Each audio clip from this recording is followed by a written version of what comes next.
नमस्कार दोस्तों। तो अंकुश राजा जी एक लोकगीत लेके आ रहे हैं जिस सॉन्ग का नाम है सुतेला भातार खरिहानी में। सुतेले भातार खरिहानी में। दोस्तों इस सॉन्ग को कब और कितने बजे किस चैनल से रिलीज किया जाएगा तो सब कुछ बताएंगे, तो वीडियो को पूरा देखें।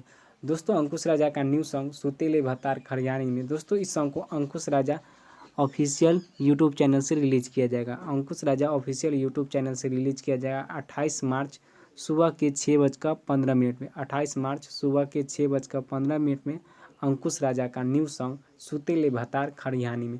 दोस्तों मिस प्रिंट हो गया है, 28 मार्च की जगह 28 जनवरी लिखा गया है। दोस्तों कल सुबह 6:15 में अंकुश राजा जी का न्यू सॉन्ग रिलीज हो रहा है सुतेले भातार खरिहानी में, अंकुश राजा ऑफिशियल यूट्यूब चैनल से।